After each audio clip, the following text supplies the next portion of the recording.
Well, that great funky playing is from the Haas Sisters of the USA, who were international guests at Cresfest in country Victoria in 2023. Welcome to this Cresfest world, and my name's Neil Adam.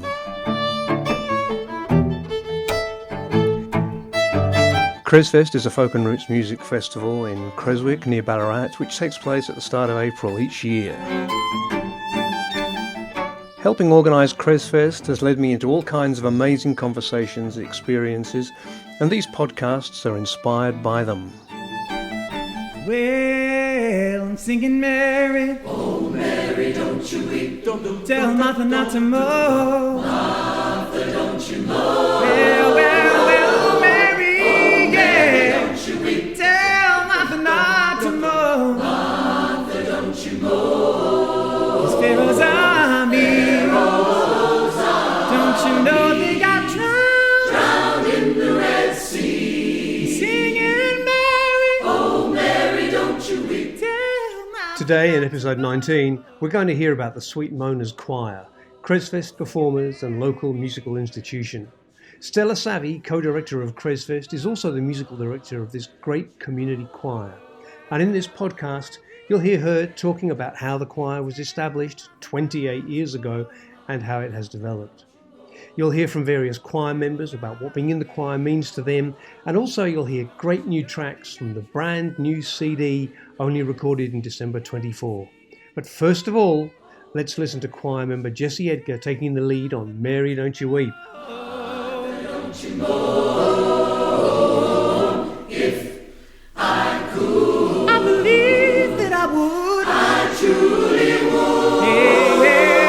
Standing on the rock where Moses stood. Moses stood. It's Pharaoh's army.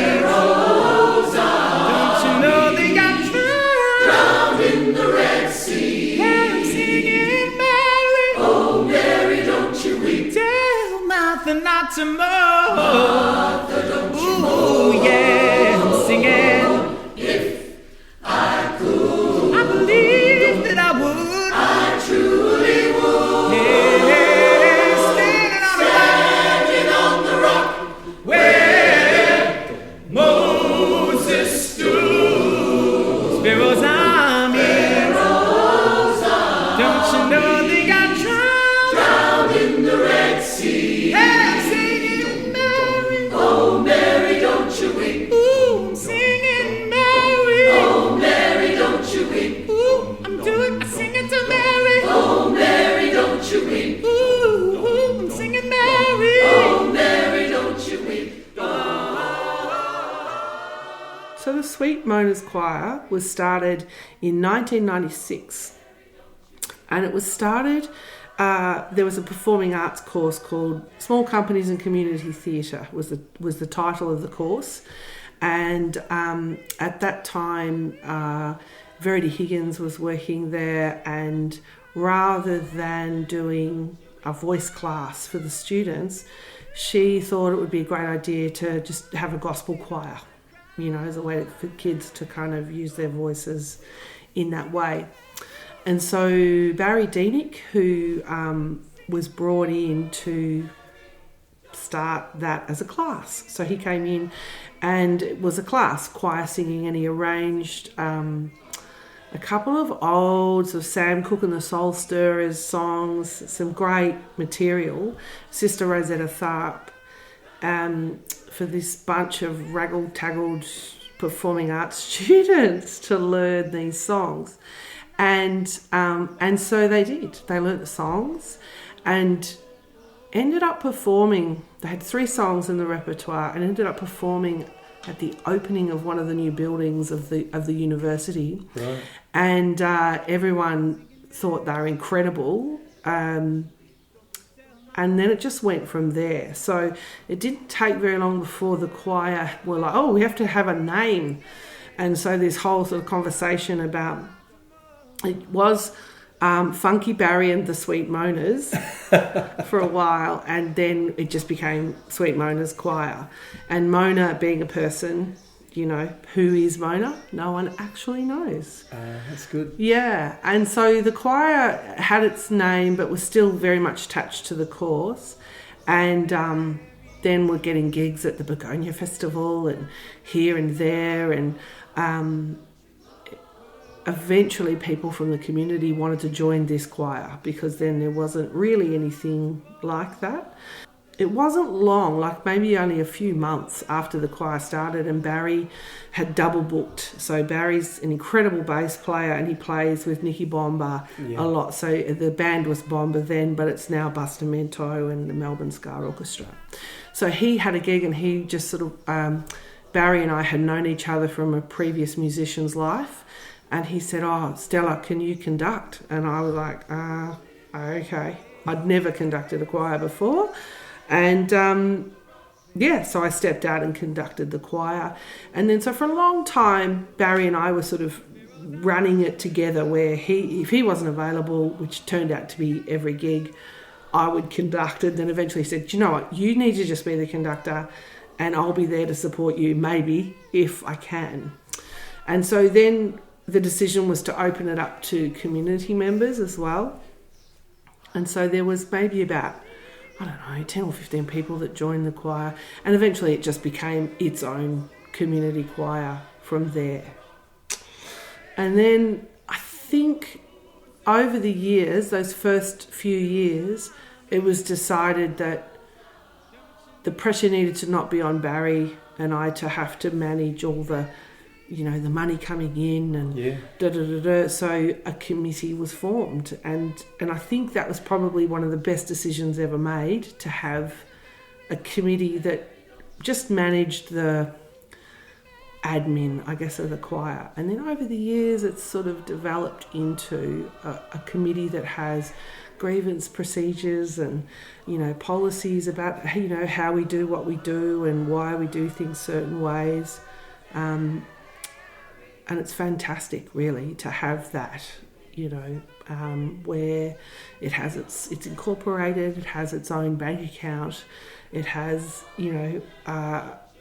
a great little, what we call a foundation, to be able to do really high quality things, release albums and tour and do all sorts of stuff as its own entity and business. One of the things that I noticed when I first saw the Monas sing is the incredible high quality of the performances. I mean, the dividing line between professional and non-professional players is an interesting thing to talk about. Yeah. But you would not know that the Sweet Monas were not a professional outfit. There's some kind of requirement or expectation from the very start has persuaded people that they're going to behave professionally. I don't know how to say that. It has an incredible impact, that gig. That side of it definitely has evolved too. I think initially what happened was we got a huge amount of people then wanting to join the choir. Yeah. And so what happens with a lot of choirs, and I know this because I run other choirs, is that, you might end up with 50 sopranos and 2 basses. Yeah. And so the nature of the arrangements that we do are, and this is probably because Barry's a bass player as well, but the rhythm of what we sing and how we sing is really important to what we want to hear, if that makes sense. Yeah. So therefore, we try and keep the blends of the sections, nice and consistent. So we have, I think it's 9 basses and about 9 tenors. We have a few more altos because generally altos are the quieter singers. Yeah. And then about, 8 or 9 sopranos.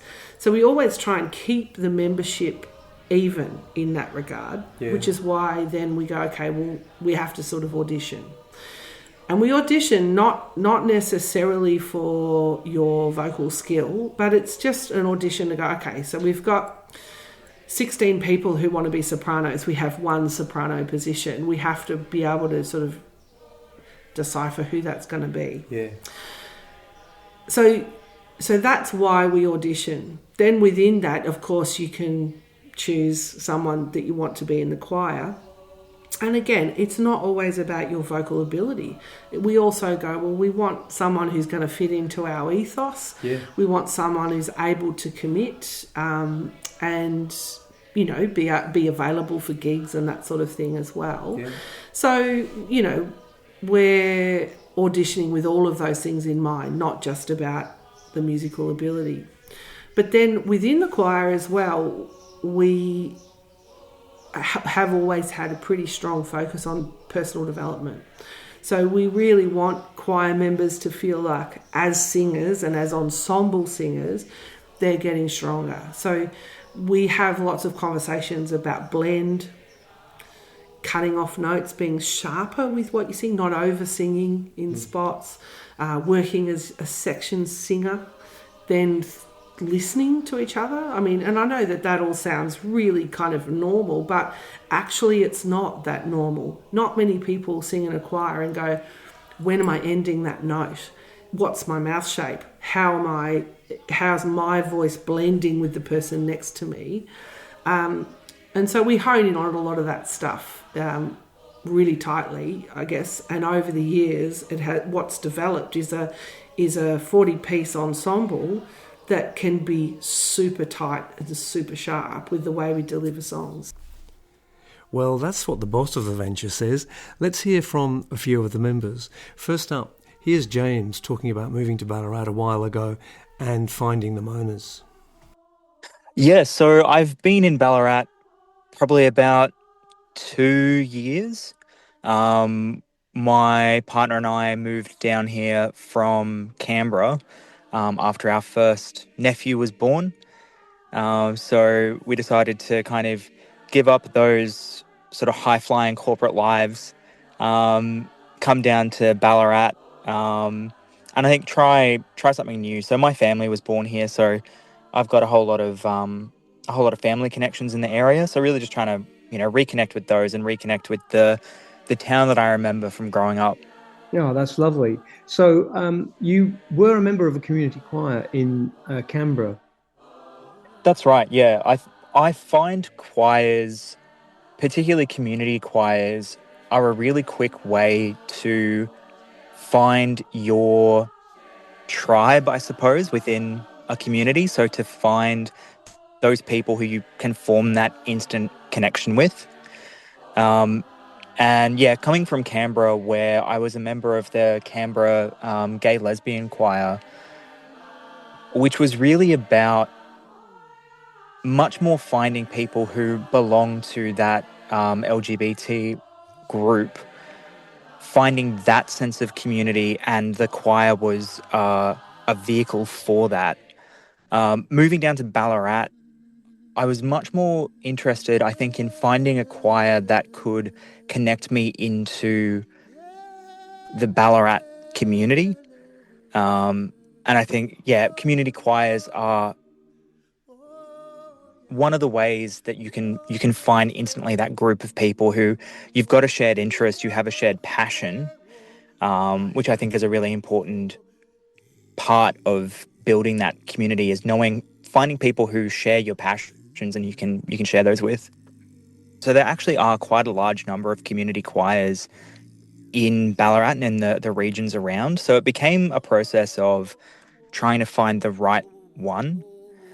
And I think, I went and had a look at a couple, some that focused a little bit more on that sort of classical side, some that were a little bit more focused on the community rather than the choir element of it.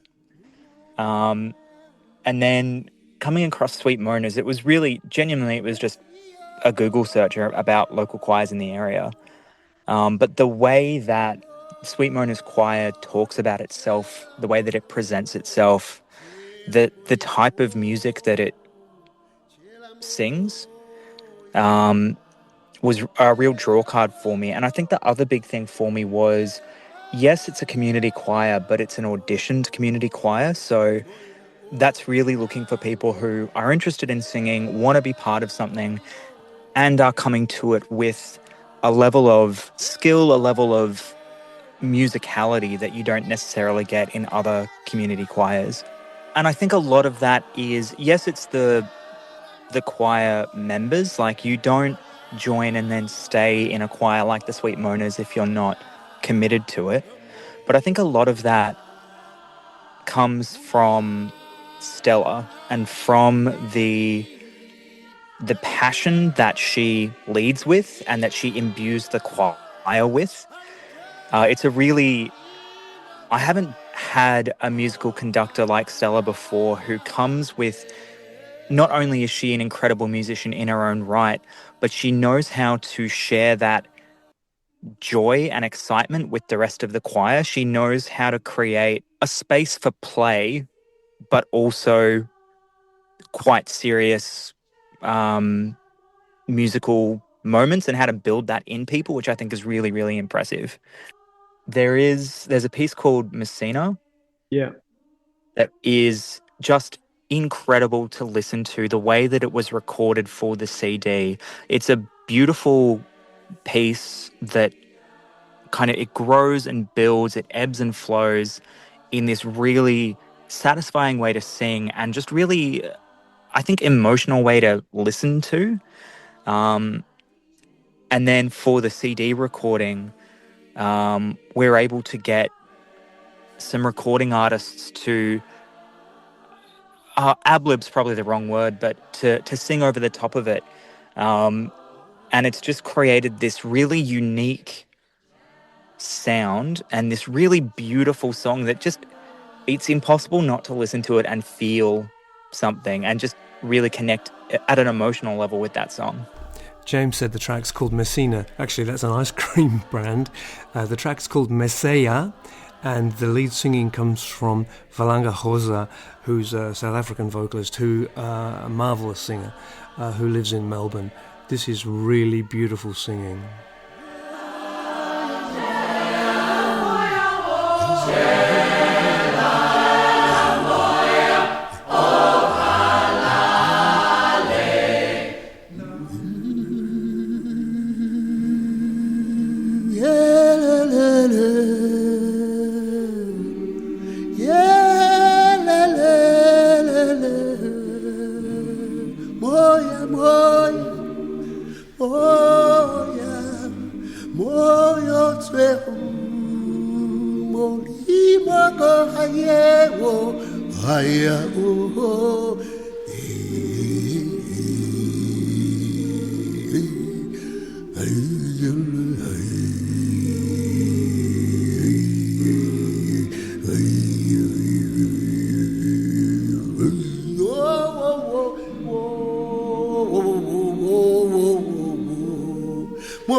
I should declare my own interest in this, shouldn't I? Yeah. Because I've been to 3 or 4 practices now, and I'm bashing away trying to get that fantastic tenor repertoire in my brain. Yeah. And that's been a fantastic experience. I have to say, I mean, I've done a lot of singing in different kinds of formats, but standing there in the tenor section, surrounded by these people who've been doing it for a long time, many of them, some are more recent add-ins, which proves to me that if they can do it, I can do it. So that's good. You don't have to have been in it for 24 years to be able to get that repertoire in your head. Yeah. But to be surrounded by 6, 7, 8, however many were at the rehearsals, voices, and to see them so confident and so happy and so inclusive in their approach to the whole thing, and including me in there, people that I'd never met before the first rehearsal. Yeah. Absolutely beautiful experience. So it's a real tribute to what you've set up, and to them, and them getting the idea of what they're job was. It's a beautiful experience. And I think for me that over the years, that culture and setting up a really lovely culture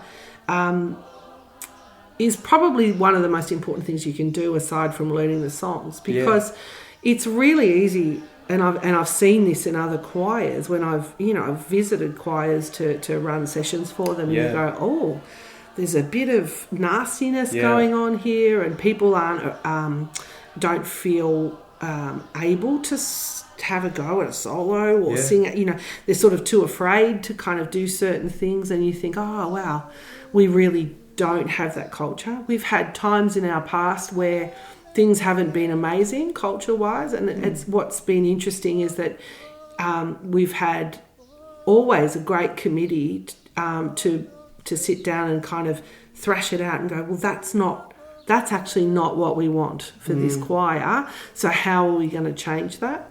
And I think that that's probably one of the remarkable things about the way the Monas operates, is that the committee is always made up of choir members, and it's an expectation that you'll spend time on the committee. So at some point you'll go, all right, this is my year, I'll be on the committee or whatever. And there are some people that just can't do that for various reasons, kids, work, blah, blah, blah. But there's always enough people that want to do that. And so what that does is sort of give, over the years, a really broad range of skills and expertise.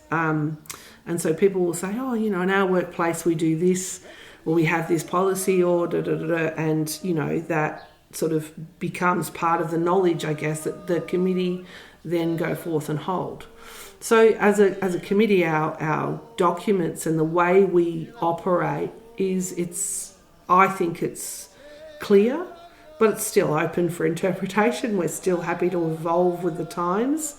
And I think that that's probably one of the strengths. It's not just down to one or two people who just go, oh, well, this is the way we've always done it, and, off we go. So there's a sort of a fresh approach. And even down to the creative side of things, for a while it was Barry and I, and then Wayne Parker came on, and we became what was called the creative team for a long time. Then a few years later, Danny Fry joined that mix, and so there was the four of us, but Danny and I would be the ones who were sort of running most of the rehearsals and everything, and Barry and Wayne would come in just when needed, and and then that sort of evolved into other people coming into that as backup conductors, and now the role is, there's a creative director, which is myself, and then there's people within the choir who could step in and conduct if need be, and and there's various kind of advantages for it being that way. One being that there's a little bit more money going around, so the Sweet Monas, we do lots of workshops and professional development throughout the year. Touring musicians that are coming through that I know will go, oh, let's come and work with the Monas, come on a Tuesday night. And so the choir get to work with a really diverse range of professionals, which is fantastic. And sometimes, I have to say mostly, we get really cracking songs out of it, which is great, And I just think that working with professional musicians, so not just your choir leader always, but working with other people, having other people standing in front of the choir, teaching them things, means that it keeps your choir members engaged and involved and thinking about what they do in a different way, even though it could be the same thing that I'm asking of them, but having someone else come in and say it in a different way, might just be the clunk for you.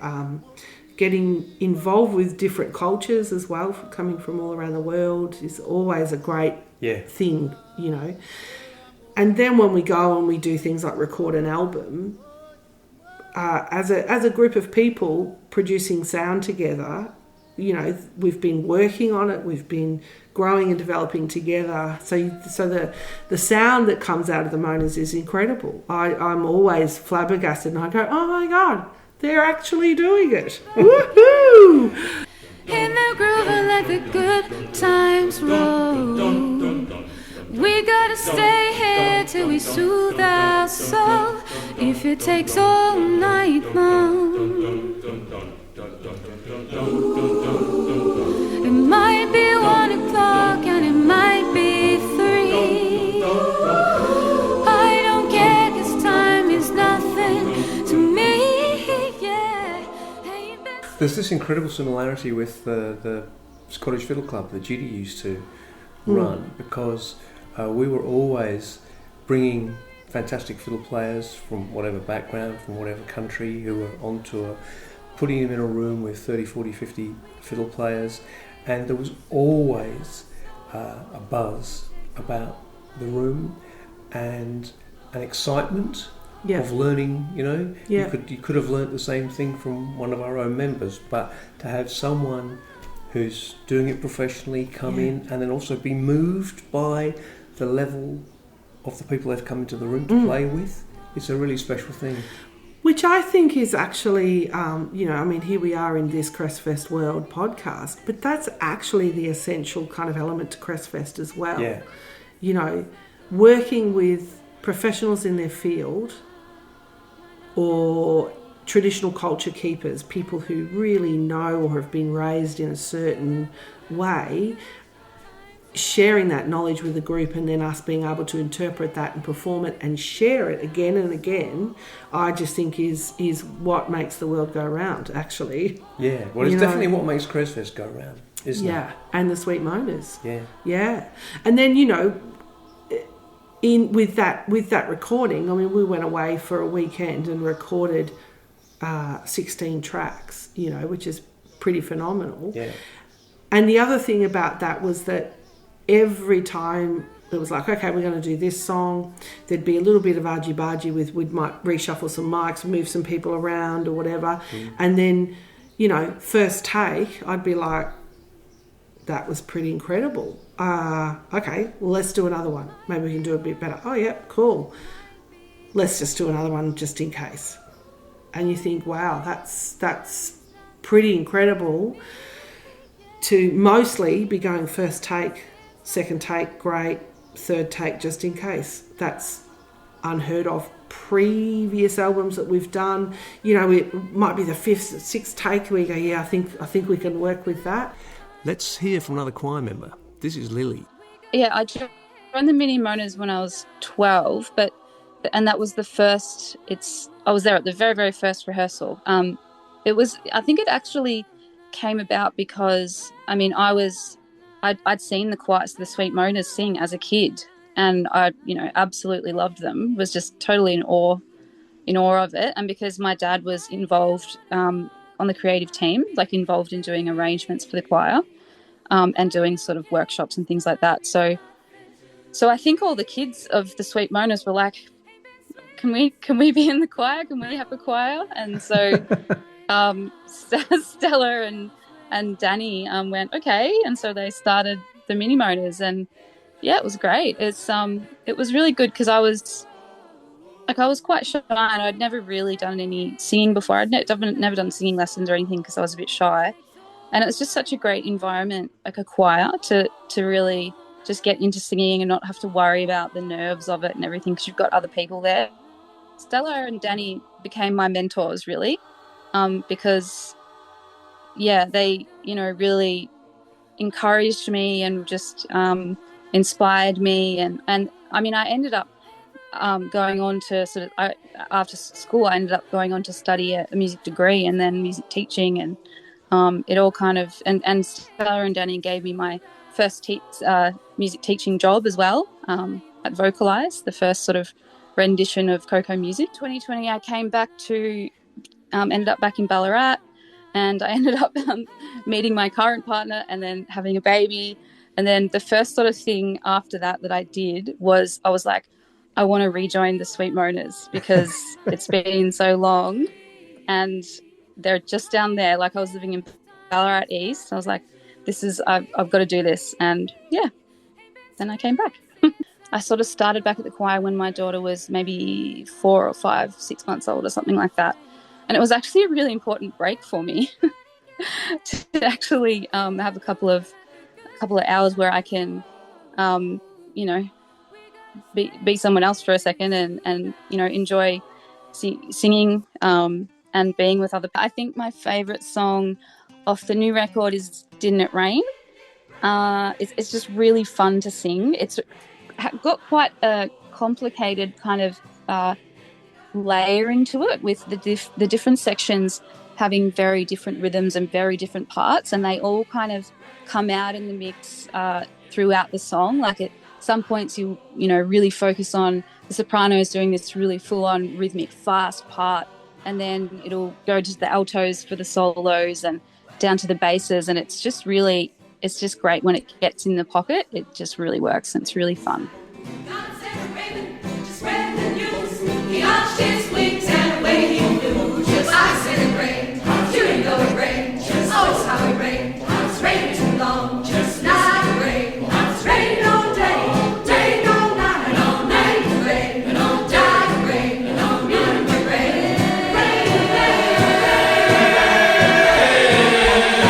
Tell me, didn't it rain, rain, rain, rain on my Lord?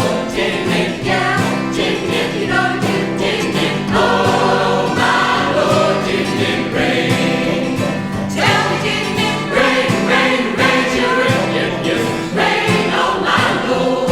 Didn't it, yeah, didn't it, you know it didn't it? Oh my Lord, didn't it rain? Well, the rain's 40 days, 40 nights without snow. You know it was glad when the rain stopped. I think a big difference has been just the level of resources that we got post-COVID. So during COVID, very quickly I learnt to keep this choir together, we're going to have to be together on Zoom, and the best way to do that is if people can hear all the harmonies.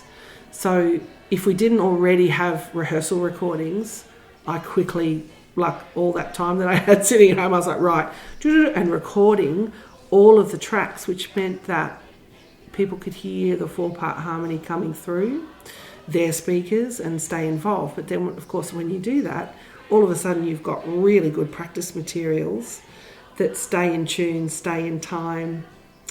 And as I was going through oh, that bit on the chart is wrong, and so I was able to fix that up. So that meant that for people like yourself coming into the Monas with quite an extensive repertoire, you've actually got really solid practice material. And now we put that on this app, ChoirMate, where people can access everything really easily. We should talk about the ChoirMate Oh, a little thing. what a because, difference it makes. well, the real world, I think, doesn't know about ChoirMate. And yet, my experience is that everybody needs a ChoirMate to regulate their life. Yes. It's the most unbelievable thing. It really is. Yeah, it's an app which has been obviously designed for choirs. Yeah. And the incredible thing about it is it's got all the gigs. It's got the list of who's meant to be where and who's doing what on what occasion. Yeah. There's even a list of the clothing you're supposed to wear for gigs. I couldn't believe it. That's right. And then there's messages left, right and centre about the individual gigs that are coming up. There's a list of the repertoire for every gig. And believe it or not, there's a sound file which has got a recording of the whole choir singing the song. But not only that, for me, I've signed in as a tenor, it's got the tenor part. So it's got the whole of the recording a little bit off in the distance. You can hear it perfectly well. But there are the tenors singing the part. Yeah. It's an absolute wonder. That. Oh, look, and I've shown it to other people who are not in choirs but go, I think we should use this for our band. Yeah. Because it's a fantastic tool. You can upload your sheet music and all your audio files, and you can have for each song a history of where the song comes from. You could have YouTube links linked to the original Sam Cooke and the Soul Stirrers version or whatever. Fantastic just for that. And then you've got this whole messaging function. So the tenors can all message each other, or I can say, hey everyone, the gig, don't come to the front door, come to the back door, and it ping on their phone, right, It's just a fantastic way to stay connected with your group. Yeah. And then you've got a calendar, so you can all the gigs and all the stuff. It's like Facebook and Instagram with all the unnecessary crap taken out of it. Yeah, it's what we all need. It's what we all need. I agree. I couldn't agree more. It's fantastic, and that actually the difference that's made to the quality of rehearsal that people do has been unbelievable. Well, I mean, it has to be like that. I mean, you can't take 30 or 40 people, however many you were recording with. You can't take that number of people away for a recording weekend and expect that because of a once weekly rehearsal on a Tuesday, they're going to have everything, under their fingers. Because they just are not. So, the majority of work for the choir involves, like me, walking around the garden with the headphones on, pushing the lawnmower, and at the same time trying to get my brain around the tenor part on this Georgian folk song. That's right. And I mean, there have been some complaints from the neighbours, but apart from that, it's been going well. So you sort of go a combination of having really good resources to use to learn stuff, and years of skills where you've got some members who've been there for a million years that can kind of help carry you. So, when you're in the section, you might go, I'm not too sure. Oh, there it is. That's that part, So I think that the combination of those two things mean that the choir can actually handle some really complex songs. And so Mary Don't You Weep is one of those songs where I go, I think it's fantastic that 40 singers are singing this really complex stuff all together. Yeah. It's great. If I could, I believe that I would. I truly would. Stand on the rock where Moses stood. It's Pharaoh's army. Don't you know they got drowned in the Red Sea? Let's hear from choir member Emily on the thing she loves most about being a member of the Sweet Mona's choir. The culture has been beautiful. Like, everyone's been really welcoming. The workshops that we're able to do, like the people who Stella and the committee are able to bring in to work with us and to teach us music, and also the performing opportunities that we've had. Like, in the past year, I've done one Cresfest and another festival, like being part of Her Majesty's 150th birthday celebrations, had a couple of other gigs with musicians from around the world and recorded an album. Like, that's an incredible opportunity for me to be able to be a part of all of that in such a short amount of time. Cresfest was special because I'd only been in the choir for about 6 weeks at that point, so I'd frantically crammed all of the material to get ready for that performance. So that's always memorable. And I feel like I really enjoyed the Newstead performance, which we did recently, Newstead Music Festival. So the choir was just sounding great, and it was a pretty big crowd and really quite appreciative crowd, which was really nice. So I think my favourite that we recorded, out of the songs that we recorded, would be Ochesfay, which is the Georgian drinking song, because it's just so different to anything else that we'd recorded or that we'd sung as a group. And it's just a lot of fun, and I feel like we get a really good response to it as well when we perform it, which is also a lot of fun.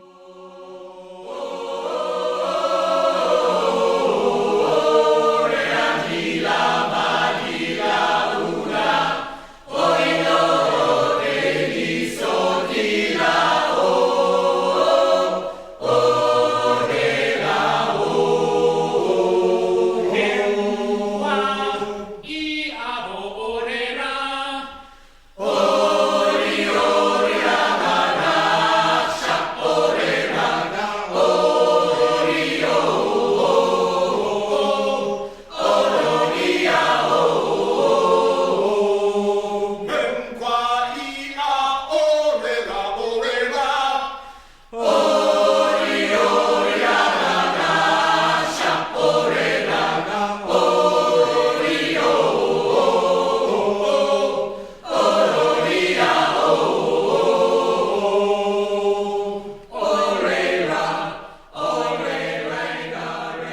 Good Times Roll is an example of that song was arranged for the choir 25 years ago. But the choir couldn't get it. Right. It was actually too hard for the choir. Yeah. So then I asked Barry to rearrange it and make it a little more complex because our basses can probably handle it. Yeah. So he has, and we've learnt it again.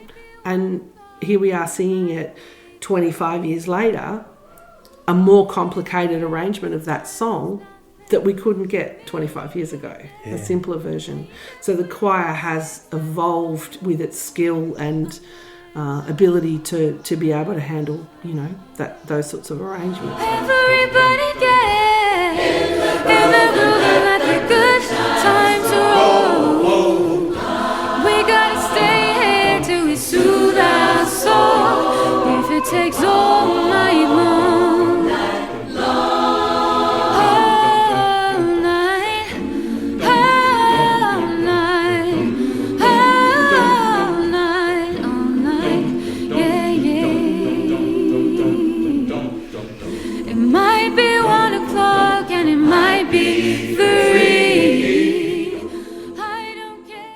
Let's hear from choir member Greg about what got him into the choir. My wife, she'd joined, I think, probably 6 or 7 years before me, and, she practiced the songs, and she seemed, it wasn't something I was immediately drawn to, join a choir. I've played a lot of sport, squash, basketball, football, tennis, quite a lot of different sports. And so that's kind of been my bent, my outlet, basketball, for a good decade. Underwater hockey, yeah, I know, some strange ones.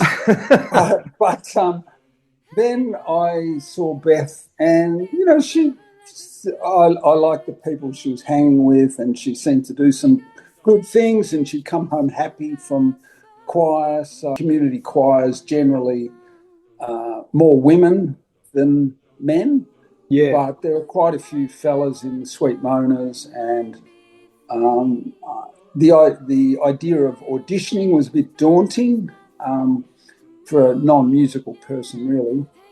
You play, anyway, I did that. Greg. You play down your musicianship, Greg. I've stood next to you in those choir rehearsals. You don't miss a beat, and you don't, and you've got a great voice. So, thank you, Neil. I don't consider myself that. I mean, I think I've been singing long enough to know how good a singer I am, in a way. Which we've got some in the choir who they just blow you away, like Gary and the tenors, and Deb Clark when she opens the pipes, and what I didn't know was my son-in-law Jesse, who's been in the choir and sort of out of the choir but still in it a bit.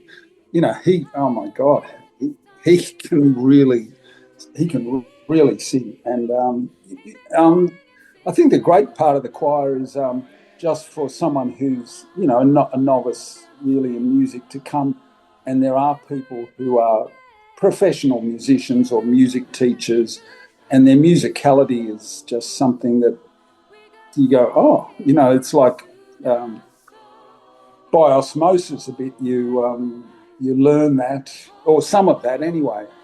And Stella's obviously a terrific musical director, and her emphasis on rhythm and timing. Well, being involved in the health industry for my work, I've found it as a great thing, a bit like playing team sport. You go and you do your bit, and you're part of a team, which the choir is. It's sort of the sum of the four parts. Sometimes the individual parts sound a bit daft, really, but when with three other parts, and then it combines, and you think, okay, and some songs are really sort of spine-tinglingly good, ones that the choir sings well and it might be a soloist comes in, or you just combine, or you listen to the other parts. And I think the positive feedback from that, I guess, and just the people thing too. We being out of Ballarat, come from a smaller country town, come there, and just the people bit, the ups and downs of life. Mary, Don't You Weep? Yeah. Probably the first song. Others might think, it was too hard. And Jesse, my son-in-law, his solo on it, and when we first heard it, the choir going, oh no, this is out of our league type of thing. But I think we nailed it. It was great. Don't you know they got drowned in the Red Sea? I'm singing Mary, oh Mary, don't you weep. Tell Martha not to moan. Martha, don't you moan. Ooh, yeah, I'm singing. If I could, I believe that I would. I truly would. Yeah, standing on the rock where Moses stood. Pharaoh's army. Don't you know they got drowned in the Red Sea? Hey, I'm singing Mary, oh Mary, don't you weep. Ooh, I'm singing Mary, oh Mary, don't you weep. Ooh, I'm singing to Mary, oh Mary, don't you weep. Ooh, I'm singing Mary, oh Mary, don't you weep. We're going to do songs that are inspirational but not preachy. Yeah. So half of our material is gospel, but we try and avoid, the preachy, you better do this or you're not going to go to heaven sort of stuff. Yes. And we also don't align ourselves with a church. No. So over the years we've been asked to, could you come and have. sing at our church? And we sort of say, no, look, we're not religiously aligned to anyone or anything. So what that does then is it means that you've got a whole set of songs, whether they're in English or not, that are uplifting, inspirational, moving in some way. Yeah. And it's not, love songs, obviously most people can relate to love songs. Well, hopefully everyone's been in love at some point. But then, when you're choosing the material, there is that connection as well. The Sweet Moaners have had a really long connection with the artist Valanga Kosa from South Africa. And Valanga came to the choir when we were only like a year or two old and taught us some songs, and then he comes back a few years later and teaches some more and more. And so over the years we've worked with Valanga a lot, and again on this album we were doing one of the songs that he taught us, and it just felt like, well, actually we need Valanga there. So Valanga came and did like a little improvisation solo over the top of the song Messiah. And again, really simple South African song, but just so beautiful. And then to have Valanga singing over the top with his gorgeous voice, he's like, this is a beautiful thing to be doing. And you're standing there with 40 other people and they're all going, yeah, this is a beautiful thing that we're doing. Yeah. And so that in itself just means that when you keep the material of a choir meaningful and people can connect to it, they want to rehearse it, they want to know it, they want to nail it, they want to come every Tuesday night, they want to be there at the gigs. It's self-seeding in that way.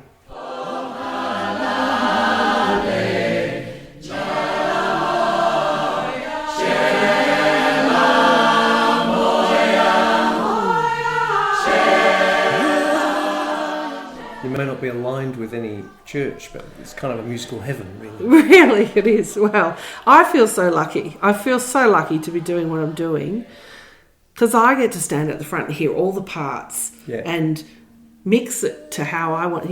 Let's get softer now. Let's be loud. And I go, well, I'm so blessed, to be able to do that every week. Oh, yeah.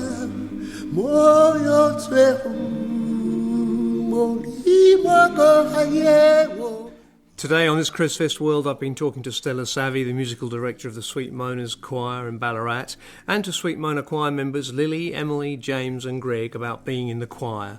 Thanks to all of them for giving me their time, and thanks to Valanga Kwuza for this beautiful solo on the song that he taught the choir, Messiah.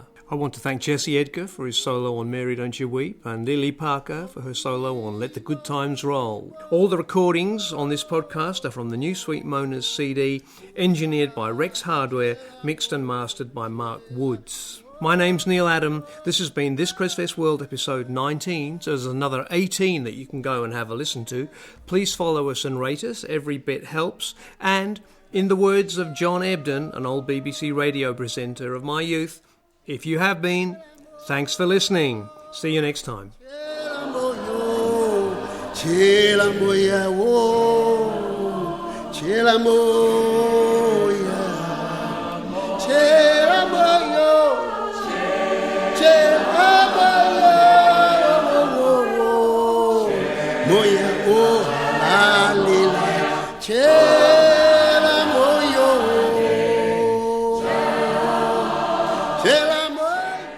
I want to acknowledge that this podcast is recorded and the whole of Cresfest takes place on the unceded lands of the Jara people who have been living, singing and making music on these lands where we live for many thousands of years.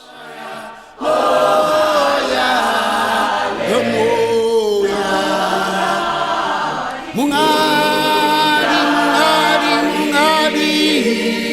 Messiah.